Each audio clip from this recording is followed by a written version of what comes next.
Hello guys, welcome back to my channel. இன்றைக்கி நாம சௌபாக்கியவதி ட்ராமாவோட நெக்ஸ்ட் பார்ட் வீடியோ தான் பார்க்க போகிறோம். வீடியோக்குள்ளே போகிறதுக்கு முன்னாடி மறக்காமல் இந்த வீடியோக்கு ஒரு லைக்கை போட்டுருங்க. லாஸ்ட் பார்ட்டில் நம்ம சைக்கோ ஹீரோவை பற்றி மொத்த உண்மையுமே வாட்ச்மேன் வளரி இருப்பான் ஒருத்தங்கிட்ட. அதை தூரத்துலேருந்து பார்ட்டி பார்த்துருது. உடனே அவங்ககிட்ட கேட்குது, என்னப்பா நீ இவ்வளோ நேரம் விராஜ் டோப்ராலை பற்றி சொன்னி, அதெல்லாம் உண்மையானு கேட்டால் அப்படிலாம் எதுவும் இல்லையே, நான் அவரை பற்றி எதுவுமே சொல்ல, அவர் ரொம்ப நல்லவர் அப்படிங்கிற மாதிரி சொல்லிட்டு அங்கேருந்து எஸ்கேப் ஆக பார்க்குறான். பாட்டி பின்னாடியே துரத்திட்டு போகுது. நில்லுப்பான்னு சொன்னால் அவன் அங்கேருந்து ஓடி போயிடுறான். பாட்டியால் பிடிக்க முடியல. இவன் எதுக்காக இப்படி பொய் சொல்லிட்டு போறான் அப்படின்னா, என்னோட ஜான்வி அங்கே கஷ்டப்பட்டுட்டு தான் இருக்காளா அப்படிங்கிற மாதிரி பாட்டி யோசிக்குது. அதே சமயம் இந்த பக்கம் விராஜோட வீட்டில் கிளைண்ட் எல்லாம் வீட்டுக்கு வந்துட்டாங்க பிஸ்னஸ் விஷயமா பேசுறதுக்காக. வந்தவங்களுக்கு டின்னர்லாம் கொடுத்து நம்ம ஹீரோயினி தான் நல்ல விதமாக கவனிச்சுக்கிறா. அவங்களும் சாப்பிட்டுட்டு பார்த்து பேசிட்டு டீலை ஓகே பண்ணிட்டு போயிடுறாங்க. இது எல்லாத்துக்குமே காரணம் உங்களோட மனைவி தான் சார் அப்படின்னு சொல்லிட்டு அந்த எம்ப்ளாயி சொல்லிட்டு அங்கே இருந்து போயிடுறாரு. அதுக்கப்புறம் நம்ம ஹீரோயினி கூப்பிட்டு, தேங்க்யூ ஜான்வி, நீ கொடுத்த ஐடியானால தான் இன்னைக்கு இந்த கிளைண்ட் ஒத்துக்கிட்டாரு டீலை ஓகே பண்றதுக்கு அப்படிங்கிற மாதிரி சொல்லி பேசிட்டு இருக்கான். அதே சமயம் பாட்டி வீட்டில் பையன்கிட்ட எல்லா உண்மையும் போட்டு உழைச்சிடுது. இந்த மாதிரி வாட்ச்மேன் அந்த விராஜ் டோப்ரால் பற்றி ரொம்பவே மோசமாக பேசினாப்பா, நம்மளோட ஜான்வி அங்கே ரொம்ப கஷ்டப்பட்டுட்டு இருக்கா அவங்ககிட்ட அப்படிங்கிற மாதிரிலாம் சொல்லிக்கிட்டு இருக்கா. ஆனால் அவர் சுத்தமாக அதை நம்பவே இல்லை. என்னம்மா நீங்கள் பேசிட்டு இருக்கீங்க, அந்த வீட்டில் வேலை பார்க்குற வேலைக்காரன் சொன்னாங்கிறதுக்காக நம்மளோட மாப்பிள்ளையை நீங்கள் சந்தேகப்படுறீங்களா? நம்ம தான் கண்ணால் பார்த்தோமே, நம்மளோட பொண்ணு அவர் எவ்வளோ தங்கத்தட்டில் வச்சு தாங்குறாரு, நல்ல விதமாக பார்த்துக்கிறாரு. அப்புறம் ஏம்மா நீங்கள் இப்படிலாம் யோசிக்கிறீங்க அப்படிங்கிற மாதிரி கேட்குறாரு. அது இல்லைப்பா, அப்புறம் ஏன் அந்த வாட்ச்மேன் அப்படி சொல்லணும்னு வேற கேட்குறாங்க. இங்கே பாருங்கம்மா, இந்த மாதிரி பெரிய இடத்துல வேலை பார்க்குற வேலைக்காரவங்க முதலாளியை பற்றி தப்பாக பேசுறது சகஜம்தான். அதெல்லாம் போட்டு டென்ஷன் ஆகிட்டு இருக்கீங்களே, நம்ம தான் கண்ணால் பார்த்தோமே, நம்ம கண்ணால் பார்த்தது மட்டும் தான் நிஜம், மற்றபடி அவன் சொல்கிறதெல்லாம் நீங்கள் காதில் வாங்கிக்காதீங்க, அது உண்மை கிடையாது அப்படிங்கிற மாதிரி சொல்லிட்டு அங்கேருந்து போயிடுறாரு. ஆனால் பாட்டியால் அதை ஒத்துக்கவே முடியல. என்ன தான் சொன்னாலும் சரி, என்னோட பேத்தி அங்கே கஷ்டப்பட்டுட்டு தான் இருக்கா அப்படிங்கிற மாதிரி யோசிச்சுட்டு இருக்கு. இதெல்லாம் தூரத்தில் இருந்து தங்கச்சிக்காரி பார்த்துட்டு, அந்த வேலைக்காரனுக்கு எவ்வளோ திமிரு, நம்ம மாமாவை பற்றியே இப்படி தப்பாக சொல்லிட்டு இருக்கானே ஊர் ஃபுல்லாக, இதை சும்மா கூடாது, இப்பவே இந்த விஷயத்தை பத்தி மாமா கிட்ட சொல்லி ஆகணும் அப்படின்னு சொல்லிட்டு கால் பண்ணி மாமங்காரன்ட்ட எல்லா விஷயத்தையும் சொல்லிவிடுறான். அவனும் அப்படியா அப்படிங்கிற மாதிரி கேட்டுட்டு போனை கட் பண்ணிடுறான். அந்த வாட்ச்மேன் என்ன பண்ண போறான்னு தெரியல. பொண்டாட்டி கிட்ட போய், நம்ம ஐஸ்கிரீம் சாப்பிட போலாமான்னு கேட்குறான். இந்த நேரத்துலயான்னு கேட்டா, ஆமா இந்த நேரத்துல தான், ஏன் எப்போ சாப்பிட்டா என்ன, சரி நீ போய் ரெடி ஆயிரு, நான் இந்த வந்துடுறேன் அப்படின்னு சொல்லிட்டு கோவத்தோட அங்கிருந்து நடந்து போறான். அநேகமா அந்த வாட்ச்மேனை தான் ஒரு வழி பண்ண போறான் போல. அது தெரியாம இந்த வாட்ச்மேன் ரேடியோவில் பாட்டு கேட்டுட்டு இருக்கான். அப்ப கரெக்டா விராஜ் வந்துடுறான். அவனை பார்த்ததுமே அவன் பயந்து தான் நடுங்கிறான். உண்மை தெரிஞ்சு போயிடுச்சோ அப்படின்னு மன்னிப்பு வேற கேட்குறான். என்னை மன்னிச்சிடுங்க சார், என்னை எதுவும் பண்ணிடாதீங்க அப்படின்னு மன்னிப்பு கேட்டால் அவன் வில்லத்தனமாக சிரிச்சிட்டு இருக்கான். என்ன பண்ணா இது பண்ணான்னு தெரியல. அப்படியே சீனை கட் பண்ணால் காருக்கிட்ட வெயிட் பண்ணிட்டு இருக்கான் பொண்டாட்டிக்காக. அவளும் எல்லா வேலையும் முடிச்சுட்டு நடந்து வந்துட்டு இருக்கா. அப்போ இவன் சொல்கிறான், இன்றைக்கி நான் ட்ரைவ் பண்ண போகிறது கிடையாது, நீ தான் ட்ரைவ் பண்ண போகிற அப்படின்னு சொல்லிட்டு இருக்கான். ஆனால் எனக்கு ட்ரைவ் பண்ண தெரியாதுங்க அப்படின்னு சொல்கிறா. வா நான் கற்றுத்தரேன் அப்படின்னு சொல்லிட்டு பொண்டாட்டியை கார் ஓட்ட சொல்லிட்டு இருக்கான். அவளும் தடுமாறி ஓட்டிக்கிட்டு இருக்கா. என்னால் முடியலைங்க, எனக்கு ஓட்ட தெரியாது அப்படின்னு சொன்னால், ரிலாக்ஸ் ஜான்வி, நான் தான் உன் பக்கத்தில் இருக்கேன்ல, எதுக்காக நீ பயப்படுற, நான் சொல்கிற மாதிரியே ஓட்டு அப்படின்னு சொன்னதும் அவளும் தடுமாறி ஓட்டிக்கிட்டு இருக்கா. அதில் அங்கேயும் இங்கேயும் வேற வண்டி போயிட்டு இருக்கு, நேராக கூட போகலை. அப்புறம் அப்படி இப்படின்னு ஓட்டி கரெக்டாக அந்த ஐஸ்கிரீம் ஷாப்புக்கும் வந்துடுறாங்க. பரவாயில்லையே ஜான்வி, நீ ரொம்ப நல்லா ட்ரைவ் பண்ண அப்படின்னு சொல்லிட்டு பொண்டாட்டிக்கு ஐஸ்கிரீம்லாம் வாங்கி கொடுத்து பேசிகிட்டு இருக்கான். அவளும் ரொம்பவே சந்தோஷப்படுறா. அதுக்கப்புறம் ரெண்டு பேரும் ஒன்றா வீட்டுக்கும் வந்துடுறாங்க. நம்ம ஹீரோயினை முன்னாடி அனுப்பி வச்சுட்டு, என்னோட ஃபோனு காரில் மாட்டிக்கிச்சுமா, நான் அதை எடுத்துகிட்டு வர நீ போ அப்படின்னு சொல்லிட்டு பொண்டாட்டியை மட்டும் முன்னாடி அனுப்பி வைக்கிறான். அப்புறம் பார்த்தா இவன் நேராக போய் கார் டிக்கி ஓப்பன் பண்ணி பார்க்குறான். அதில் பார்த்தா அந்த வாட்ச்மேனை கட்டி போட்டு வச்சுருக்கான் போல் கார் டிக்கி உள்ள. எப்படிப்பா இருந்துச்சு டிரைவிங்லாம், நல்லா சூப்பராக என்ஜாய் பண்ணியா, இன்னைக்கு நைட்டு நீ இங்கேயே தூங்கு அப்படின்னு சொல்லிட்டு இருக்கான். சார் என்னை விட்டுருங்க அப்படின்னு சொல்லிட்டு அவன் கெஞ்சிக்கிட்டு இருக்கான். இல்லை நீ நைட்டு இன்னைக்கு இங்கே தான் தூங்குற, உன்னை நான் என்ன பண்ணலான்னு காலையில் யோசிக்கிறேன் அப்படின்னு சொல்லிட்டு டிக்கியை லாக் பண்ணிட்டு அங்கேருந்து போயிட்டு இருக்கான். அப்போ பொண்டாட்டி மேலே இருக்கிற பாஸ்துலலாம் ட்ரைவ் பண்ண சொல்லலை, இவனுக்கு ஒரு தண்டனை கொடுக்கணும் அப்படிங்கிறதுக்காக தான் அப்படி அந்த வண்டியை குளிக்க ஓட்டிகிட்டு இருக்கும் போது இவனும் ரிலாக்ஸ் ஜான்வி அப்படின்னு சொல்லிட்டு வண்டியை ஓட்ட சொல்லிட்டு இருந்திருக்கான் போல். இப்போ மார்னிங் ஆகிடுச்சு. காலங்காத்தாலே ஒரு வேலைக்காரன் அந்த இன்னொரு வாட்ச்மேன் இருக்கான்ல, அவனோட பேரை சொல்லி கூப்பிட்டுட்டு இருந்தா அந்த இடத்துல டோர் ஓப்பன் பண்ணுறது ஹீரோ தான். அவன் ஓப்பன் பண்ணிகிட்டே இருக்கான். என்ன முதலாளி ஓப்பன் பண்ணிட்டு போகிறாரு கேட்டை, அந்த தேஜ் எங்கே போனான் அப்படிங்கிற மாதிரி யோசிச்சுட்டு இருக்கான். அதே சமயம் நம்ம ஹீரோயினி புருஷங்காரன் ஆஃபீஸ்க்கு போகிறான் அப்படின்னு சொல்லிட்டு தயிரெல்லாம் கொண்டு ஊட்டி விட்டுட்டு இருக்கா. நல்லபடியாக பார்த்து போயிட்டு வாங்க அப்படின்னு சொல்லிட்டு. சரிம்மா நான் பார்த்து போயிட்டு வரேன், நீ வீட்டுக்கு போ அப்படின்னு சொல்லிட்டு பொண்டாட்டியை அனுப்பி வைக்கிறான். அதுக்கப்புறம் அந்த டிக்கியை ஓப்பன் பண்ணி பார்த்தா அந்த வாட்ச்மேன் அங்கே தூங்கிட்டு இருக்கான். நல்லா, என்னப்பா நைட்டு நிம்மதியாக தூங்குனியா, எப்படி இந்த இடம் நல்லா வசதியாக இருந்துச்சா அப்படிங்கிற மாதிரி கேட்டுட்டு இருக்கான். சார் என்னை மன்னிச்சு விட்டுடுங்க அப்படின்னு சொன்னோம். கேட்பானா, கேட்க மாட்டான். அதே சமயம் பாட்டி நேராக பேத்தியை தேடி வீட்டுக்கே வந்துடுது.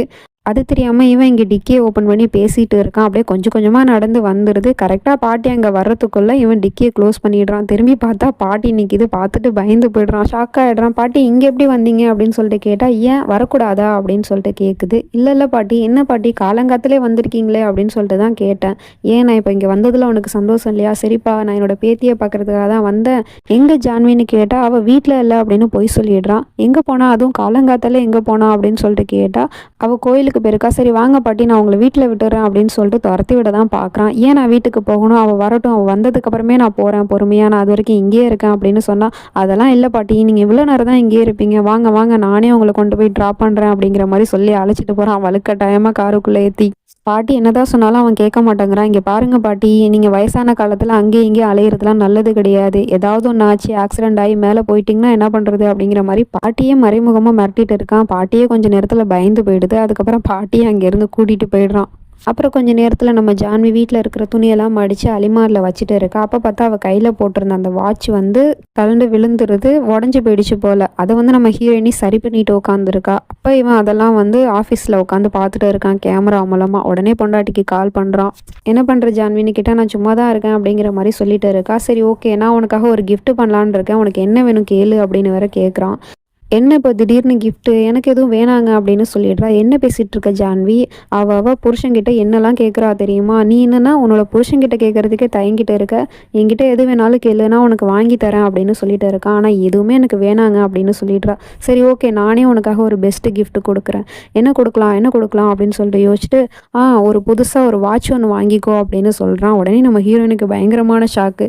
என்னது இது, இப்போ தான் இங்கே வாட்ச் உடஞ்சிச்சு, அடுத்த நிமிஷமே புருஷன் வாட்ச் வாங்கிக்க சொல்கிறானே அப்படிங்கிற மாதிரி முழிச்சிட்டு இருக்கா. அவனும் சொல்கிறான், இங்கே பாருமா, நீ இப்போ என்ன பண்ணுறான்னா ஒரு நல்ல வாட்சாக ஒன்று வாங்கிக்கோ, டிரைவர் ஒன்று கூட்டிகிட்டு போவார், அவர் கூட போயிட்டு வா, அப்புறம் நீ காசை பற்றிலாம் கவலைப்படணுங்கிற அவசியம் கிடையாது, அங்கே போய் என்னோட பேரை மட்டும் சொன்னால் போதும் அப்படிங்கிற மாதிரிலாம் சொல்லிட்டு இருக்கான். இவளுக்கு ரொம்ப சந்தோஷம். உடனே ரெடியாகி காரில் ஏறி போயிட்டு இருக்கா. அவன் சொன்ன அந்த வாட்ச் கடைக்கும் வந்துட்டா. அங்கே போனால் இவளுக்கு பயங்கரமான மரியாதை கொடுத்துட்டு இருக்காங்க. விராஜ் டோப்ராலோட மனைவியா, வாங்க வாங்க உங்களுக்காக தான் வெயிட் பண்ணோம் அப்படி இப்படின்னு சொல்லிட்டு நிறைய வாட்ச் காட்டிகிட்டு இருக்காங்க, டைமண்டு கோல்டு அப்படி இப்படின்னு. ஆனால் இவ்வளோ காஸ்ட்லியெல்லாம் எனக்கு வேணாம், சிம்பிளாக கொடுங்க அப்படிங்கிற மாதிரி கேட்டுட்டு இருக்கா. சிம்பிளாக ஒரு வாட்ச் காட்டுறாங்க. சரி இதோட விலை என்னன்னு கேட்டால் 3 லட்சம்னு சொல்கிறாங்க. ஏன்னா 3 லட்சம்னு சொல்கிறீங்க, ஒரு வாட்சோட விலை இவ்வளோலாம் வேணாம், எனக்கு கம்மியாக காட்டுங்க அப்படிங்கிற மாதிரி சொல்லிட்டு இருக்கா.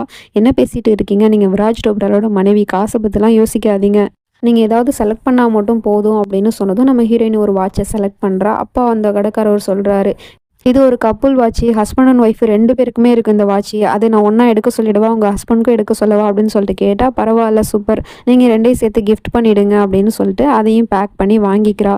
வெளியே வந்து பார்த்தா இவ வந்த கார் ரிப்பேர் ஆகி கிடக்குது. டிரைவர் வந்து சரி பண்ணிட்டு இருக்காரு.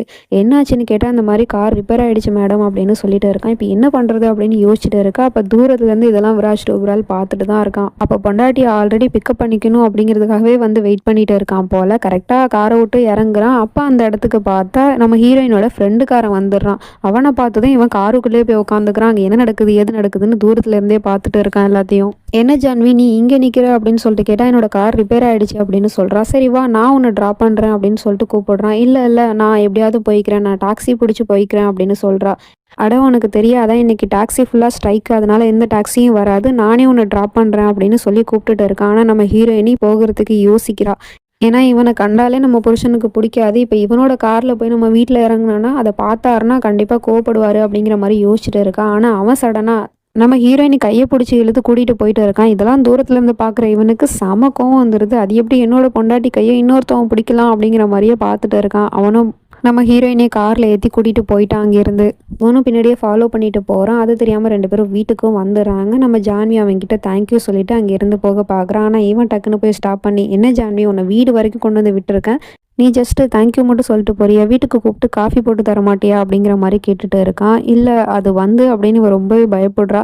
ரிலாக்ஸ் ஜான்வின்னு சொல்லிட்டு கையை பிடிச்சி பேசிகிட்டு இருக்கான். நான் சும்மா காமெடி தான் பண்ணேன், ஆனால் நெக்ஸ்ட் டைம் உன் வீட்டுக்கு வரேன் அப்படின்னு சொல்லிட்டு குட் பை சொல்லிட்டு அங்கேருந்து போகிறான். இதெல்லாம் தூரத்தில் இருந்து புருஷங்காரன் பார்த்துட்டு தான் இருக்கான். இவனுக்கு பயங்கர கோவம் வருது. இப்போ நைட் ஆகிடுது. நம்ம ஹீரோயினி புருஷனுக்காக அவ கையாலே ஒரு கேக் ரெடி பண்ணியிருக்கா. அதை கொண்டு வந்து வச்சது மட்டும் இல்லாமல் புருஷனுக்காக ஒரு gift வாங்கிட்டு வந்தால வாட்சி, அதையும் கொண்டு வந்து வச்சுட்டு புருஷனுக்கு சர்ப்ரைஸ் பண்ணலாம் அப்படின்னு சொல்லிட்டு வெயிட் பண்ணிட்டு இருக்கா. அதே மாதிரியே புருஷன்காரனும் வரான். ஆனால் ரொம்பவே கோவத்தோட வரான். இவ படிக்கே பேசிட்டு இருக்கா. என்னாச்சுங்க, இன்னைக்கு ஆஃபீஸ் எப்படி போச்சு அப்படி இப்படின்னு கேட்டால் அவன் எந்த பதிலுமே சொல்ல மாட்டேங்கிறான். நேராக வந்து சோஃபாவில் வந்து உட்காந்துருக்கான். நம்ம ஹீரோயினி அவனுக்காக ஒரு வாட்ச் வாங்கினால அந்த வாட்சை காமிக்கிறான். ஆனால் அவன் அதை பார்க்க கூட இல்லை. அப்புறம் இவளே அந்த வாட்சை வந்து புருஷனுக்கு போட்டும் விட்டுட்டு இருக்கா. இவனுக்கு பொண்டாட்டி கையை தொடும் போதெல்லாம் அவன் வந்து பொண்டாட்டி கையை பிடிச்சான்ல, அதுதான் திரும்ப திரும்ப ஞாபகத்துக்கு வந்துட்டே போயிட்டே இருக்கு. உடனே பொண்டாட்டி கையை பிடிச்சி இந்த கையை தானே அவன் தொட்டான், இங்கே தானே அவன் தொட்டான் அப்படின்னு வேற கேட்குறான். இவளுக்கு ஒன்றும் புரியல. என்னாச்சுங்க, ஏங்க அப்படி பேசுறீங்க அப்படின்னு சொல்லிட்டு கேட்டா, நீ வாயை மூடு, பொய் சொல்றியா என்கிட்ட? அவன் உன்னை தொட்டான்ல, உன்னை தொட்டு தொட்டு பேசினான்ல, அப்புறம் உனக்கு எவ்வளோ திமிரு இருந்தால் நீ அவன் காரில் ஏறிட்டு வருவ அப்படின்னு சொல்லிட்டு அவளை கீழே தள்ளி விட்டது மட்டும் இல்லாமல் அவன் பெல்ட் போட்டிருக்கானு அதையும் கலட்டி பொண்டாட்டியை தாறு மாற அடிச்சுக்கிட்டு இருக்கான். ரொம்பவே கொடுமைப்படுத்துறான் அடிச்சு. அப்படிலாம் எதுவும் இல்லைங்க, நீங்கள் தப்பாக புரிஞ்சுட்டு இருக்கீங்க அப்படின்னு அழுதுகிட்டே சொல்கிற. என்கிட்டே நீ பொய் சொல்கிறியா? அவன் உன்னை தொட்டு தொட்டு பேசும்போது நீ விலகி வந்திருக்க வேண்டியதானே? அப்போ நீ அவனுக்கு கம்பெனி கொடுத்துட்டு இருந்திருக்க. காரில் வேற உன்னை அழைச்சிட்டு வந்தான்ல, அந்த காரில் உன்னை வச்சு அவன் என்னெல்லாம் பண்ணானோ எனக்கு எப்படி தெரியும்? நீ என்னை ஏமாத்துறியா? உன்னோட புருஷனுக்கே நீ துரோகம் பண்ணுறியா அப்படின்னு சொல்லிட்டு நம்ம ஹீரோயினோட தலைமுடியை பிடிச்சி தரன்னு ரூமில் இழுத்துட்டு வந்தது மட்டும் இல்லாமல் அவளோட கையையும் காலையும் கட்டி போட்டு பெட்டில் படுக்க வச்சுட்டு அதுக்கப்புறமா இவன் டோரை போய் லாக் பண்ணிடுறான். உள்ளே என்ன நடந்திருக்கும் அப்படிங்கிறத நம்மளால் கெஸ் பண்ண முடியுது. அந்த கொடூரமான காட்சை நமக்கு காட்டலை. நம்ம ஹீரோயினி கத்துற சவுண்டு மட்டும் தான் கேட்குது. கொஞ்ச நேரம் கழிச்சு நம்ம ஹீரோயினி ரொம்பவே பயந்து போய் பெட்டில் படுத்துட்டு இருக்கா. திரும்ப திரும்ப புருஷங்காரன் பண்ண கொடுமையெல்லாம் நினச்சி பார்த்துட்டு ரொம்பவே பயந்து போயிட்டு இருக்கா. இந்த மாதிரிலாம் எந்த பொண்ணுக்கும் நடக்கக்கூடாது. அந்த அளவுக்கு இந்த சைக்கோ பைய கொடுமைப்படுத்துகிறான் பொண்டாட்டியை. சரி, கொடுமை தான் படுத்துறானேன்னு பார்த்தா அவன் கட்டின பொண்டாட்டியை கற்பழிக்கிற அளவுக்கு ரொம்ப கொடூரமான சைக்கோவாக இருக்கான். இது எல்லாத்தையும் நம்ம ஹீரோயின் எப்படி தான் தாங்கிட்டு இவன் கூட வாழ்கிறான்னு தெரியல. அடுத்து என்ன நடக்க போகுது அப்படிங்கிறதெல்லாம் நம்ம வெயிட் பண்ணி தான் பார்க்கணும். நெக்ஸ்ட் நினச்சி நம்ம அடுத்த பாட்டில் பார்ப்போம். அது வரைக்கும் பை ஃப்ரெண்ட்ஸ்.